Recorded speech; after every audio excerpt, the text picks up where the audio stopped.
Yes, I'd just like to welcome Dave Orton to our first ever live Spotify podcast, whatever we're going to be calling it.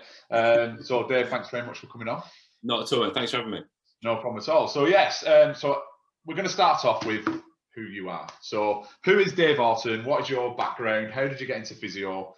How did you start working in the professional kind of sporting environment? So how did it all start? Well, many moons ago, that's how we met. And the fact that me and your sister Bev were studying physio together back in Hertfordshire in about 2001, I think it was, which is many moons ago now. Remember the porter cabins? Yeah, exactly. Remember it well. Always wanted to do physio. Always had the idea of wanting to get into sport and working in that environment. And obviously, once I qualified as a physio in 2004, I got a job in the NHS, which was brilliant actually, to just sort of cut your teeth in learning how to talk to people and how to be a good physio, learning the everything in between really, and all the things that you don't get taught at uni, and it just sort of built from there really. And then had an opportunity to work with Saracens part-time. Nice. In helping out just some cover with the first team stuff, and again just starting to ease into a little bit of sport. After covering like sessional things for rugby and age group rugby and things like that. And then a job at Watford Football Club came up, working with their sort of academy and under 16s. So I applied for that and got the job. And they liked the fact that I had some rugby experience and hadn't just worked in football and was trying to bring something different to the party or different experiences. And that was brilliant, actually. That was working, let's say, with the 16s and the 18s. I did that for 2 years, which was fantastic. And then got promoted to work with the first team. So worked with some brilliant managers at Watford and some brilliant therapists and physios. Who were the managers when you were there?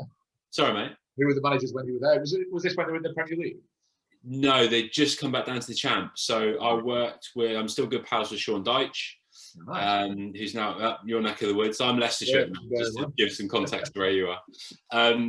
So worked with, Dyche's really good bloke and hasn't changed any sort of single bit really since, and I still speak to him now. Worked with Malcolm Mackay, Brendan Rodgers, who's now at Leicester City. Yeah, he's been who else did we work under? I think that was probably the main sort of ones where I was there. I did about another 2 years then in the first team. And football's very volatile, and you know that as soon as any manager loses more than a few games, it seems to be that they're under fire, and they're going to be out the door, and then you don't know if they're going to change medical team and all this sort of thing. So rugby's always been my sport, always played a lot of rugby, and a job at Leicester Tigers was advertised to work with their first team. And Leicester Tigers back in 2010 when I got the job they were the Man United of sort of 10, 15 years ago, and the fact that they were in and around it, top of the league year in, year out, and they were the team to work for and they were the team to beat really. So applied, second interview, and then got offered the job. So all of a sudden living in and around North London, and then moved to Leicester overnight for a new job, and off we went really. Fantastic. So had 10 really successful years at Leicester Tigers. Started as first team physio and then went to head physio for the last 5 years, I think it was. And just really good, learned loads. You're learning lots of sort of on the feet. So anywhere where the team were, we would be. So anything from training in the week, whether that's in the training ground, whether you're off site somewhere training, to a game at the weekend, whether that's at Welford Road in Leicester, whether that's away in the UK, that might be into Ireland, Wales, Italy, France. If you're playing in the Heineken Cup, which is like the what's it called in football? Champions League. Yes, like the Champions League. Sorry, completely gone on there. European Super League or whatever it is. We better not mention that one. So you're just travelling with the team wherever you were going, and you'd be playing on a Friday night or a Saturday or a Sunday, depending on if you're on TV and things like that. Leicester Tigers always drew a good crowd on BT Sport and things like that. So we tended to have lots of our games moved, which was great for the fans, but equally when you're working in it and then all of a sudden your game gets moved to a Sunday afternoon in Newcastle, you're like, brilliant, that's your whole weekend that just sort of disappears and dissolves. So I don't tend to think of it from that perspective, but I suppose it is very disruptive, isn't it? That's the thing. The Sunday games are the worst because then you're back in on a Monday because you've still got injured lads in, or so even the team that played on the Sunday might be off. Injured boys in, you've got other lads in to train, so you'd be sort of back in on the Monday, and so it's a real 7 day a week job, which is great. I came to Leicester as a single man, and you didn't have those sort of weekend commitments. But then as time has progressed, got married and 2 young boys and things like that, and I didn't want to be away so much, and didn't want to be it when Tigers weren't doing quite as well as they were when I first came. So actually, that takes the shine off being away all weekend and still losing and getting your ass kicked and stuff like that. So yeah. So actually, I went part time about 18 months, no, maybe 2 years ago now. Right. Had a growing interest in business, and actually, myself and my wife have been talking about it for a few years. And I spoke to Tigers, and they were really good. And they said, "Look, we don't want to lose someone of your experience, so will you go part time and sort of straddle the two really?" So I was part time in business, part time at Tigers, but I only did half of the game, so I got half my weekends back. Oh, that's not which is brilliant. Big step in the right direction. Yeah, so that was a really nice balance. Yeah. And then COVID hit, and they had to make a load of redundancies. Yeah. They had to make redundancies at the medical department because they didn't have bums on seats, so they were a huge financial loss. Right. Because of the pandemic. Yeah. And actually, it was a good opportunity for me to go, do you know what? I've enjoyed what I've done, but actually, it's a good time to sort of sign on the line and say thanks for your time and move on, really. And that's what I did. I left there in October last year, October 2020. Right. And then went full time into business. And I still do a little bit of private work now, which is nice. Nice to still see some people from home. Yeah. But nice not to be working all weekend and being away at different places and you've got a little bit more control now when you over what you're doing. Yeah. So that's kind of where I am today, really. Oh, fantastic. Well, you do help a lot of people. I don't know if I ever told you this or if my sister ever told you this before, but a couple of years ago, I was in my local gym and there's a guy in there. He's a physio as well for the NHS. And he used to help out at Sheffield Rugby Union Club. Yeah. And we were chatting one day, and he said that they had one of the players with a bad neck injury, and that he'd contacted a physiotherapist at Leicester Tigers about this injury. So I said, "Oh, what's his name?" And he said, "Dave Orton." So I don't know if you remember that, but he was called David Wilkes. Now, he contacted you about a player that had a bad neck injury because I think he said that you dealt with something similar at Leicester. So I don't know if this rings any bells to you or not. I'm not sure. Yeah, 100%. Not to put you on the spot or anything like that. But no. And it's not because actually the sports industry, particularly in perhaps football, and probably better now, but it was always a bit of a closed book. And in fact, it's very hard to get in if you wanted to go for any work experience or things like that. It's always very hard to sort of get into these clubs. I think perhaps because of the high profile nature of like the Premier League and all that sort of stuff. Whereas actually rugby's still, although, I was working in the sort of top league and you're winning trophies with the team and things like that. Equally, if you met one of the players, down the pub, you'd be there having a pint. And it's not like if Wayne Rooney was in your local pub, be swamped and mobbed and pictures and autographs and things like that. So actually the sort of still down to earth nature of rugby, I think, allowed us to either help people, facilitate people, have students in. It was good for us as staff. It was also good for, the students to come and see that. And actually, as glamorous as it seems, working in rugby or working in sport, there's lots of unseen things. There's lots of unseen hours. There's lots of when all of a sudden someone dislocates the shoulder and you've got to take someone to hospital after a game. And next thing it's 2 a.m, and then you get home and the kids are still up at 6:30. And it's all these sort of little things, which when you're perhaps a bit younger, you can sort of, it glosses over that a little bit and you can kind of roll with it. And then equally, when I'm now 37, I kind of don't want to be doing that. I'm lovely having the weekends at home with the kids. I watched the rugby on the telly, don't get me wrong. I watched Tigers yesterday. They just lost, but, I still follow them avidly. But it's nice that it's not my responsibility anymore. I can just sat on the couch with your hands behind you. I can't wait till they let fans back in, because that'd probably be the first time that I would have ever seen Tigers play live where I've not been working. Ah, right, yeah. So I've never ever seen them play live when I've not been on the pitch side. It's crazy, isn't it? Yeah, it is a bit. Hopefully, it can get back to that pretty soon. I think we need it over, to be quite honest. Especially like we were touching on the financial side of stuff before. It's a must, in it, I think. People's sanity as well, more than anything else. So, but so thanks for coming on. Obviously, when I spoke to all of you guys in this group, when we've done live Q&As in the past, it was asking questions that were a bit in depth. So we decided that we would ask external people to come on to talk about their expertise. So I really appreciate it, Dave. Thank you very much for coming on. So So what we wanted to be discussing today was those common sports injuries. Now, everybody will relate to having either a sore back or sore feet, sore knee, hip flexors, that kind of stuff. And I've always thought to myself, there must be, I know there can't be the exact reason why for everybody, but there must be an overall reason why these particular injuries are common for most people. I mean, is that something you would say is true, or just the amount of play we made? Yeah, no, I think where people come a little bit unstuck is perhaps initially slightly different because people, and like we were talking about earlier, John, we were saying that people are now doing it online and people are able to sort of dial in virtually a little bit more. Pre sort of COVID, you'd find that people would get to sort of Christmas, New Year, and they go, right, I need to get fit. So actually my busiest period as a private physio would be probably end of Jan, early Feb, where everyone's gone, right, I need to get fit, I want to lose a bit of weight, I'm going to go and run. They've never run before in their life. They've never done any sort of cardiac or any aerobic sort of, any CV type work. And they all of a sudden, right, I'm going to go and run. That's a good idea.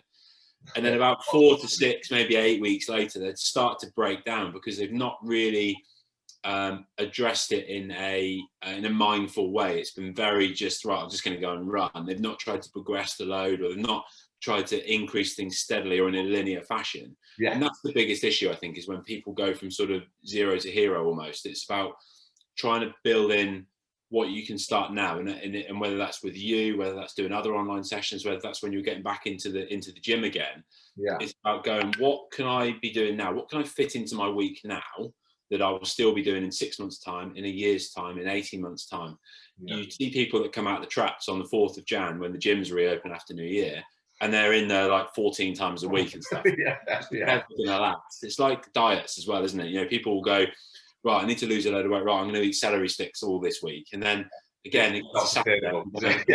So it's about just making those small incremental changes, either in your training or in your diet, in your lifestyle, how you're forming new habits. You can't make wholesale changes. You have to be a bit like a canal boat going down a canal, down a canal. It's just that gentle meandering. And it's the same as a physio. As we learn things, we will slowly adapt our practice. We don't sort of go, I'm a physio going in this direction, or I've done a new course, hang on, I'm going to go shoot off in this direction, I'm going to change again. Yeah.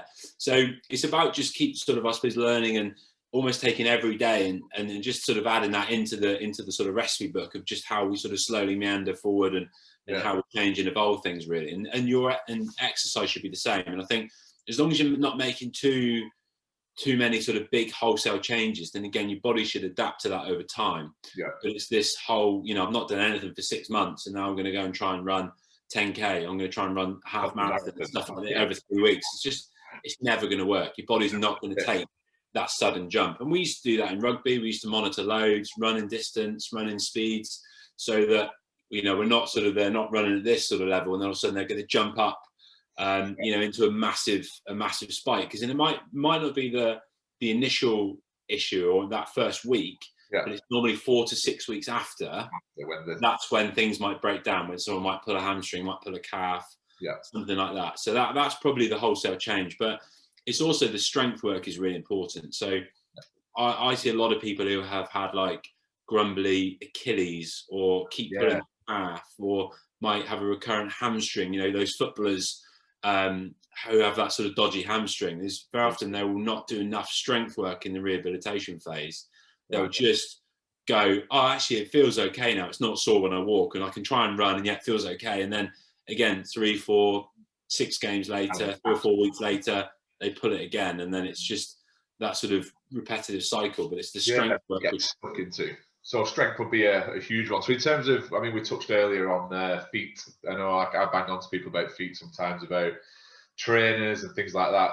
How much of an effect do you think they have? Not necessarily on the feet. Well, obviously on the feet, but then do they have like a knock-on effect up the chain of joints? So could having, say, sore feet, bad trainers then affect the knee, the hip, and the back? Does it have an effect like that? 100%, because it's the foundations that the house is built on.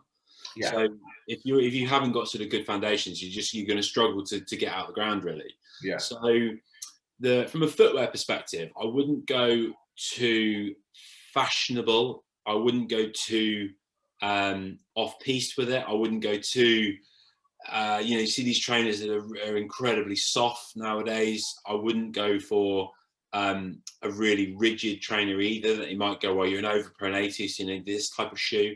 Yeah. Generally speaking, I would say that my advice to many people through private practice and rugby is have a decent cross trainer. So a decent brand, whether it's like a Saucony, Brooks, and Asics, something like, Adidas, Nike, stuff like that. So a decent sort of cross trainer, but nothing that's too flimsy, nothing you could sort of turn into your corkscrew that you're going to open your wine with.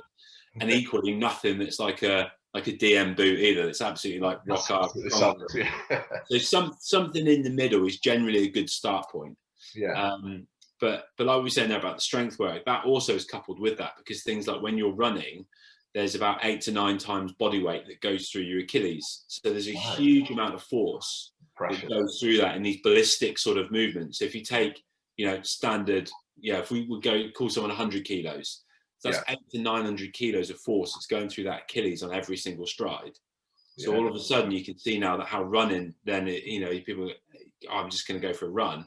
It's still a very hard exercise in your body, but it's about building up slowly, and it's about trial and error as well. So things like having a go at stretching. I wouldn't go and spend 5 hours a night stretching, but equally, if you can do 10, 15 minutes of foam rolling and stretching and it makes you feel a bit better, then it's what you're doing. If you do it and it doesn't, I wouldn't. It's like warm-ups. Again, in all touch wood, in all the years I've played sport, played rugby, run with the kids, run with the dog, all that sort of stuff. I've never warmed up. I just go. But you'll have some people that need to do the warm-up. Might be for their body, but it's probably more for this, probably more for the head. Yeah, true. They're going to go, okay, I feel like I've done a warm-up, and then same to have a cool-down with a stretch and that sort of stuff. Again, if you feel you need to do it, great. If you feel you don't, I wouldn't worry about it. It's finding out what fits for you. Yeah, that's such a good approach, because especially from like a personal training background, it kind of sometimes get instilled in you that you should warm up and you should cool down. And like you, I don't warm up much, to be quite honest with you. I'll do a few reps before I warm up and then just go straight into it. And I feel fine. I guess it's learning your own body, isn't it? And learning, 100%. Your limits and how far you can take things. So yeah. Well, we used to approach it in a really simple way with in the rugby, in the fact that they would have 10, 15 minutes perhaps before the training sessions to go and do whatever they needed to do. Some of that would be the lads would have coffee. Some of the boys would go in the gym and might start to get warmed up. But then once the session starts, it's a case of, right, we'll run the first, have a bit of a jog. It's at 50%, and then we'll do that for a few minutes. Right, now we're going to start taking it up to 75%, and we just start ramping it up. And then another 5 minutes later, right, we're at it now, boys. Let's go. Yeah. So it's that gradual warm up and that gradual sort of easing into the exercise and getting your body going, really. But there's not a lot of evidence, if any, on the sort of warm up, cool down type stuff. And it's the same as well for like these different recovery methods now. So whether you go ice baths, whether you go these massage guns that look really cool, whether you cover yourself in fashionable kinesio tape, all of these things are completely individual and from an evidence point of view are incredibly limited. So actually, two of the best things, really good nutrition, really good sleep. You get those two right, you're going to be winning. Yeah, it's something I bang on quite a lot about is sleep, and everybody underestimates sleep, don't they? And 100%. How much you need and how it affects just everyday life and performance, whether it be at work, in the gym, and all. Like you said, recovery as well is massive. It's a massive importance. What's your in terms of hip stuff? And everybody nowadays seems to have desk jobs, don't they? And everyone seems to sit down a lot. So again, just going off what you've said, that will have a big impact from sitting down, I guess, for 6 hours a day to then, like you said, doing a run or a hip class. So somebody who is, say, someone who has been training for a decent duration of time, who has a desk job, could that still have that negative impact when going from, say, seated for so long to then going doing some high impact exercise? Could that still have a negative effect? No, I think it's just about warming up suitably. So that if that's easing into that session, or if that's doing a few stretches beforehand, or modifying how long you're sitting for in your desk or in your chair, Yeah. then it's about just trying different things, trying to find the recipe that suits you. And actually, you can sort of, stretch your hip flexors in like a standing hip flexor stretch, or with one knee on the floor, like a kneeling sort of hip flexor stretch. Yeah. And actually, it might be that you do some double leg or single leg bum lifts, because actually by using that sort of method of reciprocal inhibition, you're activating or using the glute muscles in the posterior side of your hip, the back of your hip, which actually will help sort of relax off and help reduce any sort of tension within the hip flexors on the other side. So exercise is a really, really good modality that's probably underused in physio practice. And actually the worst physios I've come across, certainly in private practice, are the ones that just have the patient laying on the bed for half an hour.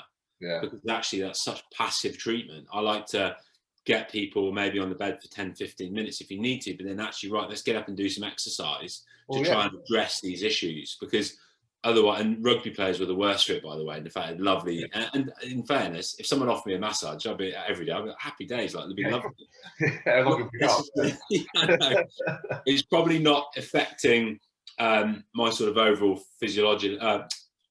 It's not really affecting my body in that way, but actually, if it might be I have a 10-minute rub or massage or loosen up or whatever it is, but then actually go and do some active stretching or go and do something in the gym or some sort of rehabilitation, which then allows you to sort of go on and kick on then on your strength or exercise or rugby career, whatever it is. But it gives you that window of opportunity to sort of kick on.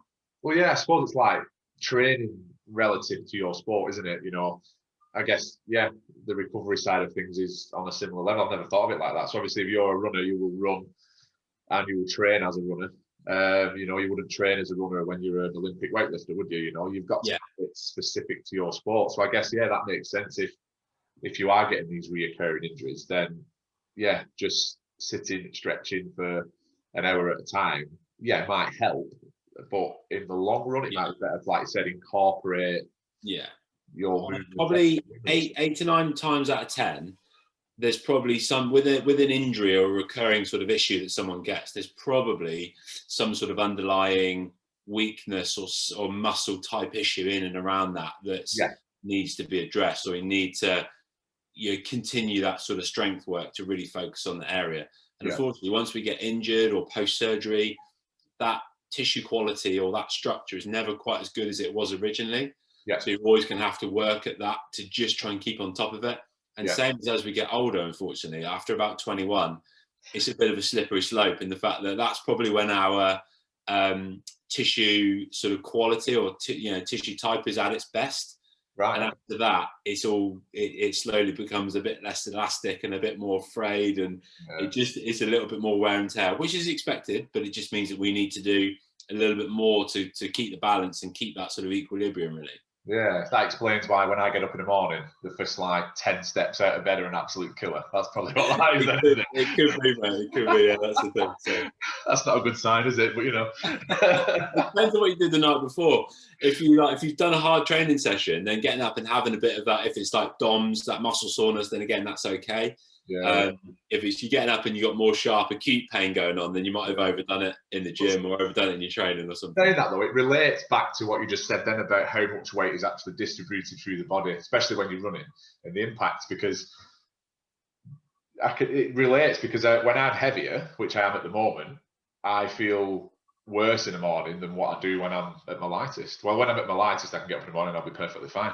At the minute, I'm a few kilos overweight. Nothing too bad, but I am a few, and I can always tell, I can fluctuate between kind of 3 to 5 kilos. I can always tell when I'm at that higher end, and I can always tell when I'm at that lower end in terms of, getting up in the morning, and even just walking upstairs sometimes genuinely has that, especially after exercise and things like that, when you've done your exercise, you've sat down watching a bit of telly, then you get up again. Then it's even things like certain food types and things like alcohol is, pro-inflammatory. So actually things like that will make if you've got any areas of sort of niggle, or if your knee's a bit sore, you might have a sore tendon or something, then if you drink alcohol, or if you have, high saturated foods, then these will make that feel a bit worse. And don't get me wrong, I'm not going to say everyone give up drinking and everyone eat because I'm going to go and have a nice beer after this in the Yeah. sun. So Well, we've got a group of drinkers anyway, so it's perfectly fine. It was only last week, actually. I put a poll on the group about how much do you drink in a particular week. yeah. And it was a broad range. Some would be 0, some would be 16 units plus.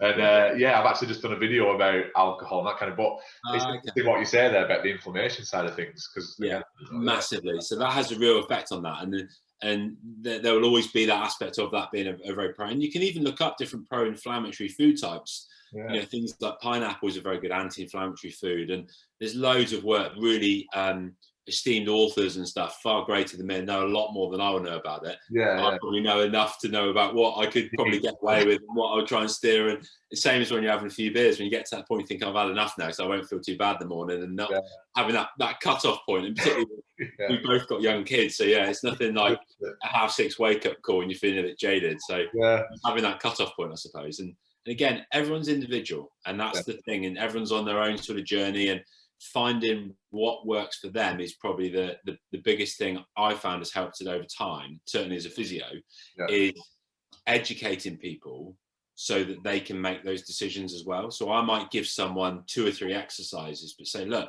if you try and change the angle on this, or you might play around with this, or add a bit more weight, or do more on the days you feel good and do less on the days that you don't feel so good, then I'm empowering that patient to be able to make these decisions. It's not a case of going away and you're just doing 10 lots of 3 and very standard prescriptive sort of exercises, and you must do it like this. And you can take like squatting as a really simple example, but everyone will squat differently because of maybe ankle range. It might be hip range. It could be a lack of strength. It might be the fact there's left and right deficiencies. It might be that there's a lumbar spine issue, a hip issue.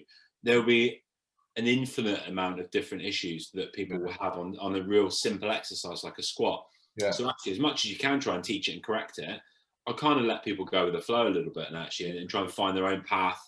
But it's important you educate these people and let them know that you can adapt things for different reasons. Or it might be that, yes, they need to squat, but actually you're going to do a box squat, so you're not going down as low, and then that makes their knee pain better.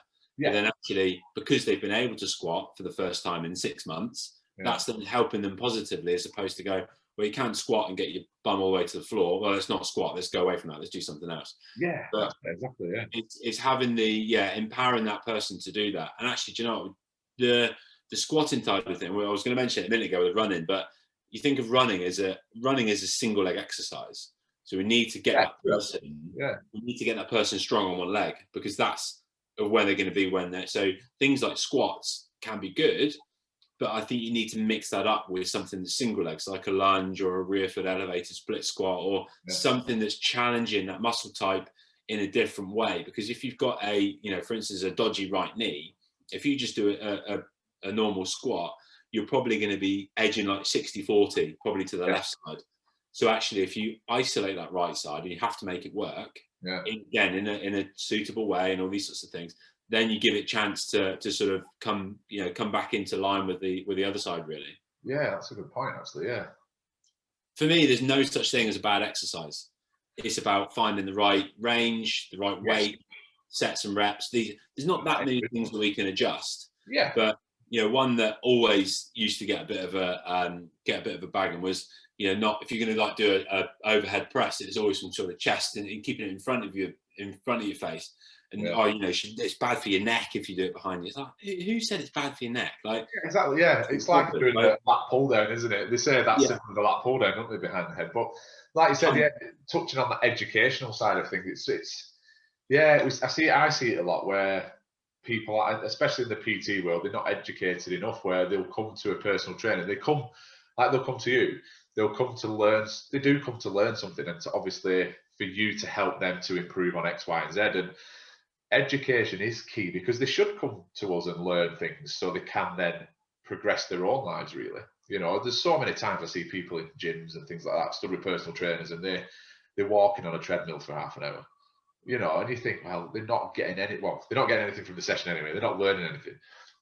So it's having that kind of care for that individual, isn't it? And giving them the opportunity to learn things for themselves as well, sometimes kind of drip feeding them information so they can go on and push themselves further. So interesting points.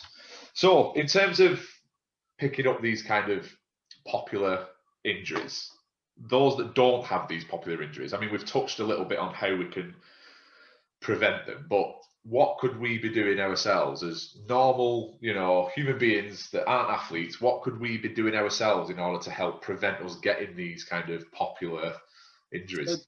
I think things like, I would call it active mobility as opposed to stretching. So it's supposed to just sitting on the floor and having a good stretch. Yeah. I would say, right, get up, and it might be that you do a squat with a bit of a, like the squat with a preacher, and you put your elbows into your knees, and you're sort of having a bit of extended range through your hips, and getting up and moving and getting your body moving through range is really important, rather than just having that sort of static stretch all the time. Yeah. And there'll be loads of like different video. If you sort of Google active mobility, there'll be about 1,000,001 different things. Some good, some bad, and everything in between. But again, it's almost about trying things to sort of see what works for you. Yeah. I think everything in moderation, including moderation, is probably a good rule of thumb. Think around your diet and around your exercise. So it's not going just too far down one track, having a real varied amount of exercises. I think the more common issues perhaps around shoulders are that people, or certainly blokes, love to do lots of press ups and bench press and things like that, because it's all the bits they want to work. The macho, and bicep curls. But the muscles at the sort of back of the shoulder, like posterior shoulder, are the ones that then probably get neglected. So anything like a prone row, rear fly, pull downs, chins, all these sorts of things. Really good exercises. But as a rule of thumb, what we tended to do was sort of say, for every, and this is anyone who's got shoulder problems, because if you haven't and you're okay, fine, I wouldn't worry too much about it, really. Yeah. You've got a shoulder problem, and if you've seen anyone, or more often than not, by doing some posterior strength work, you will start to help that position, and you'll see people will be quite round shouldered and quite slumped anyway. Yeah. It's just about trying to come up and be a little bit taller. But again, actively working the muscles at the back of the shoulder, as opposed to perhaps trying to stretch the pec, I think will work better. And we tended to, when we were at Tigers, tended to have a ratio of about 1-3 or 1-4. So for every exercise type you did on the anterior structures, on the structures at the front of your shoulder, 3 or 4 good exercises for the back. Right, yeah. And that would be a nice balance. And that ratio seemed to hold us in quite good stead with minimizing shoulder issues, or trying to getting people back from shoulder dislocations, cuff tears, labral tears, things like that. Oh, fantastic. So overall strength then, isn't it? Yeah, like you said, not isolating certain areas that you want to look good in. And there are those areas, like you said, aren't there? Usually for blokes, you see it all over, don't you? It's the chest and the biceps, and usually for women, I mean, don't get me wrong, not everyone is in the same boat, but usually for women, it's usually the bums, isn't it, and the upper legs and things like that. So yeah, it's like you said, the educational side of things then comes back into that again, isn't it? And making sure that we have that overall approach to health, really, is it? Not just 100%. 100%. So it's just having a real varied caseload almost, and having the ability to sort of take it all on. And I think people almost get scared to give up the information, but actually, what I did in physio and what I do now in business is there's no secrets. It's not rocket science, but it's about doing it really, really well and doing it really consistently. That's so actually you do, like I said, not I'm going to go, right, sweet, from Monday I'm going to eat like a professional athlete, and I'm going to train like a professional athlete, but it's probably not going to last more than about 5 or 6 days. But actually, if I set the bar of saying, do you know what, I'm going to try and ease out some of the sugars in my diet, and I'm going to try and train 3 times a week, I've got much more chance of sustaining that up until Christmas and beyond than I have now. If I try, if not, it would probably last about 2 or 3 weeks, and it'll go out the window, and you have a massive binge and all that other sort of stuff that comes with it. So it's just those sort of small, consistent changes to make it manageable. Yeah, consistency is a massive word, I think, for anything, isn't it? Consistently change something, and it does lead to good results, doesn't it? And like you touched on as well, it's not about, and this is what I say to everybody in the group, it's not about going from A to B, is it? It's it's the journey from A to B, isn't it? It's 100%. It's got to be that lifestyle change going forwards, doesn't it? Yeah, and people will have seen the sort of the linear graph of sort of the progress type graph, and you know, there's many speed bumps. It's very much like this, and there's injuries in there, and there's all these different bits and bobs, and there's so much to learn from your body and from other people, and trying to take that on. And I suppose almost like using your Facebook group as well. So actually, people putting questions in there, or people, you know, using the community to actually sort of go, well, actually, I'm having this sort of issue. What does everyone think? Or you know, can we, you know, add stuff in there really? Yeah, that's it. Yeah, it's a good idea. So in terms of recovery then, so after a hard session in the gym, they're not necessarily in terms of injury, but just in terms of general recovery. Ice baths are quite popular at the moment. I quite like them, to be quite honest with you as well. But how good are they for recovery, ice baths? Just them on their own, in fact, for now. The evidence is limited. Right. Because there's so many different variables that go into that to almost affect how good they are not. So if you take what you've done before that, it depends on what exercise, and then you're trying to make comparables between a session that you've done, a session I've done, a session that other people have done in the group. Yeah. They'll be harder in different ways and in different, you know, different issues or different stresses placed on the body. Yeah. So then actually then comparing how long we spend in an ice bath or vice versa will then depend on how effective people find it as well. And all recovery modalities are like that. Yeah. So if you find they're useful, keep going, not a problem. Yeah. But I wouldn't make it, you know, we never made recovery stuff compulsory. Yeah. Sorry, I'm just getting the kids. That's the kids in the background. Yeah, mine haven't started yet, so I'm good. Yeah. So, one sec. Sorry, kids are flying. Don't worry. Yeah, we didn't make them compulsory. Yeah. So we said that we'll put ice baths on for the rugby players if you want to, jump in if you want to. If you don't, it's no dramas. Yeah. Same with things like skins and the recovery skins and, you know, the sort of compression garments. Yeah. Again, people will like them, people won't, and there'll be people in between. So again, I certainly wouldn't enforce that. But like we said earlier, sleep and nutrition are the two really, really important things that if you do that hard session, again, having some good food types to sort of try and replenish some of the things you've lost out of the body. And then same for like your sleep, having good sleep hygiene. So actually, you know, trying to keep your sleep quite consistent in the time you go to bed, you know, things like not being on your phone for too long before bedtime and having that sort of, that tech overload. Yeah. But again, have that routine for you. So if it's a hot shower, if it's then you put on a scented candle, if it's you listen to some music or listen to they have like a Headspace app or something like that. But yeah, try and have it might be that you don't drink coffee after 2 o'clock in the afternoon. It might be whatever it is. Try and find that recipe that works well for you. Yeah, and then try and stick to it. Yeah. So the key takeaway there, isn't it, is that like you've said, it's everybody's different. Everyone reacts different to different things. So like you said, it's about finding that routine that enables you to feel better, recover better. And it's about performance, isn't it, as well? You know, allowing yourself to perform at whatever level you want to be performing at, down to getting up in the morning and feeling great and ready to go for the next day kind of thing, isn't it? So it's trying to cover all bases of health, I think, what it all boils down to, isn't it? Rather than just that individual one. So what about things like foam rolling, and, you know, what are your views on foam rolling and things like that? Again, it can have a play with it. If you find it's good, great. If you don't get on with it, I wouldn't worry about it either. So all these sorts of things, and I would say go on the more, if a foam roller costs you 15 quid and you don't get on with it, it's not the worst investment in the world. If you go and buy a custom pair of insoles that cost you 350 quid and you don't get on with them, I'd be a bit more heartbroken. So it's about trying to try these sorts of things as much as you can. I had a conversation with someone in the office the other day, and they were contemplating having a standing desk at home.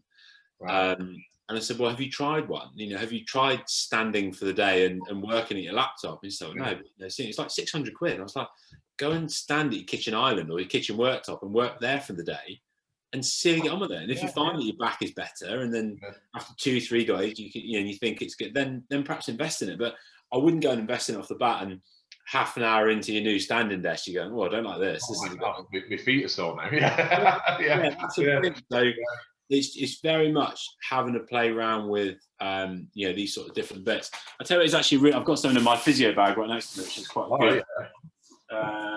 can find it. So you can buy like these sort of like massage trigger release things. They probably cost about 15 quid. Right. What's really good, 4 golf balls taped together. Hey, see, there you go, yeah. And again, so that's quite good for getting into your glutes, getting into your hip flexors, getting into the backs of your shoulders. Yeah. It's literally, so it's 4 old golf balls that I've just taped together. So that's quite a good one to stick in your kit bag, or a different, if you're working from or training from home and stuff, it's not so much of an issue. Yeah. Things like having buying a cheap wooden rolling pin, like a normal sort of like 12-inch rolling pin, cut it in half, and then you've got 2, but you can roll your feet on them. Again, through your arches of your feet can be a nice recovery. And again, if you spend £1 on a wooden rolling pin and you don't really get on with it, again, not the end of the world. No. So it's about having these sort of small things that you can do, you can try to see if that helps your feet or different areas to sort of, in the same breath as the foam roller and things like that. Oh, that's a good idea. So just trying things out. So you were touching on then with the golf ball stuff, for just delving into that a little bit. So by massaging muscles and with things like that, what does that do to the body? What does that do to the muscles? In a nutshell, I know it could go deeper. Yeah, it's a bit of a hard one, but like our skin is our biggest organ, and we have a huge amount of nerve endings and organs that sense different things through our body, and it's the same within our muscles and our tendons and all throughout the human body, really. Yeah. So if you can find ways that affect that, and that's where physio can work really well. If I treat someone, or someone does some foam rolling, or someone does some stretching, they feel a bit better, and then we create that window of opportunity of feeling better. Yeah. Then you can go and you might train harder, you might train better, you might train for longer, you might do the exercise that you don't enjoy doing, but actually that's the one that's most beneficial. So it's about creating those windows of opportunity for people to do exercise or do rehabilitation. Yeah, interesting. So in a nutshell there, it does boil down to you as an individual, doesn't it? I think in terms of those common sports injuries, we're all going to have them, but it's about trying to, trial and error, I guess, those recovery methods. So have a look at some ice baths, have a look at, changing footwear, foam rolling and all that kind of stuff, and seeing if you can make adjustments, like I said, in your working environment, for example, but like you said, not overdoing it on the bank card and things like that. So it's about having that balance, actually. And you might tie it all together that actually, if you've got, if you live by the sea, then go and jump in and have a swim in the sea for 10 minutes. And that probably ticks off your active mobility and also your ice bath at the same time. And you've had another release of endorphins because you've had a bit of different exercise, and you might have had some sun, and you might be there with the kids. So actually you're sort of trying to create, or like, it might be the case you get up in the morning, you feel a bit stiff, or come on, take the kids down the woods and we're going to go walk the dog. That active recovery or that active mobility then helps you feel a bit better. Or it might be that you go and jump on the spin bike for 10 minutes and have a really light 10 minutes to get your legs moving. It's about thinking about different ways how we can be sort of clever in helping the recovery process, as opposed to thinking I need to spend 300 quid on a massage gun or something like this. That's all, a bit fashionable at the minute and stuff. Because it might, don't get me wrong, I've used them. We had them at Tigers, because, we get them and we try these different things, and they feel lovely. But will I part ways with 350 quid for one? Probably not. Not when you could, like you said there, you could roll some golf balls up in some tape and get the same probably benefit. And then again, have that sort of, having a bit of trial and error, having a play with sort of how it feels, and seeing what gives you the benefits, really. Yeah, and I suppose it's evaluating your day as well, isn't it? And looking at the things and think, right, well, I usually start to feel like this after I've done this and this. So I suppose it's evaluating your day and maybe having to sit down and thinking about the things that you do over the course of the day that you could try and look at and change a few things in there to try and help your recovery and your aches and pains and things like that. Absolutely, Absolutely. That's absolutely fantastic. Thank you very much. So one of the other questions, I know before this, I didn't know you were still doing a bit of physio. So what I was going to ask was, do you miss it? I was going to ask, but obviously you're still doing a little bit of physio, but do you miss that profession? I know you talked about the weekends away and things like that, but in general, do you miss that, environment, or are you happy? Do you know what? I've gone from managing a sort of a medical team to now managing a team in business. So really there's not a lot of difference. You can try and create the culture, and you can try and have that camaraderie and all those sort of bits that go with it. The physio side of things was probably less of a challenge over time, because you get good at what you do, and hopefully you're a good physio, and you're same as anyone else on here today in your career, that it probably becomes a bit more second nature, and you can kind of do what you're doing. Whereas actually now I've had new challenges in what I'm doing, but then actually still nice to do a little bit of private work once the clubs open up a little. Obviously all the professional clubs are still in a bubble a little bit at the minute still. Yeah. As the world opens up a little bit more, and they'll probably be having more external people in, then it might be nice to do a little bit of consultancy with other clubs, rugby, football, other disciplines, other sort of industries or other sectors, to sort of maybe do a day or two a month or something like that and keep my hand in. But equally, it's quite nice to have a bit more flexibility now of working in pro sport for the best part of 15 years. And it's a bit like being in the services, I should imagine, and the fact that you are, you're here for these times and the services and, and the training sessions and whatever you're doing, but actually to be able to be a bit more flexible and have that is a real different thing for me. And you never know, in 10 years time, when the kids are all a bit older and flown the nest or whatever, then you might go, oh, I want to get back into it again. But just enjoying just enjoying life, enjoying the learning actually, which is good, and the new business and stuff. That's it. So what is your new business at the moment? What is it you do? So we sort of own 2 marketing agencies. So I head up one side of that. So we help people with their social media, with written content. The side of the business that I manage is more around sort of micro and small businesses, and we do websites and things like that. Excuse me. So it's just managing a team of marketeers or marketers than managing a team of physios, really. So it's there's not a whole lot of difference, but it's just different. And it still boils down to the fact that we're trying to help people. We're still trying to help people with their business, as opposed to help people with their bodies, really. So, and there's a fair bit of crossover. Quite a lot of our clients have different ailments, and they're like, "Oh, Dave, can I pick your brain? I've hurt my back." Or you'll never get away from it, will you? Yeah, I'll never get away from physio. So, you always get someone who's asking a question, so or family or friends or something. So that's fantastic. Well, I'll post links to your social media and stuff like that below this. So everybody, if got any questions, honestly, connect with me on LinkedIn or something like that, or I don't know what we'll do. We can change emails or something, mate, and you can send some stuff over, whatever. But yeah, honestly, I'd love to. If there's any way that I can help other people, then honestly, please get in touch. Fantastic. Yeah, I'll put all those below. And then just to finish off, 4 questions, big questions. Favorite bodyweight exercise? Favorite bodyweight exercise? Probably a lunge. A lunge? Right. Yeah. Hey. See, single leg. I'm on about I was just going to say that that's going back to the single leg and the isolation side of things. Good. Favorite barbell exercise? Bicep curl. Hey, there we go. Fitting in with the. I remember. I've not got any shoulder problems, so it's fine. So I can do the ankle. Yeah, so you're good to go. Favorite dumbbell exercise? Ooh. I quite like a single arm overhead press. Yeah, good. We're still on to that isolation side, so that's good. Yeah. And then finally, your favourite cardio exercise? Now, I've seen you went for a big bike ride the other day. So I enjoy the bike. Yeah, bike would be my thing. Yeah, bike. Yeah, good stuff. Excellent. Right.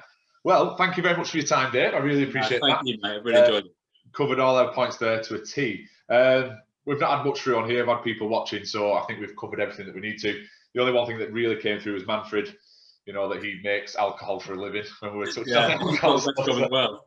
Yeah, so you're in a downward spiral already there, Manfred, I think. So we'll try our best to help you as much as we can anyway. But yeah, so thank you very much for your time. I really do appreciate it.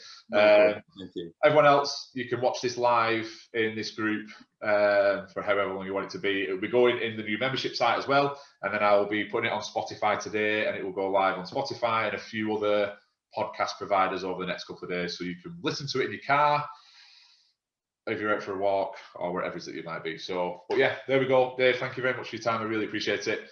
And we'll catch up soon. Great stuff. Cheers, mate.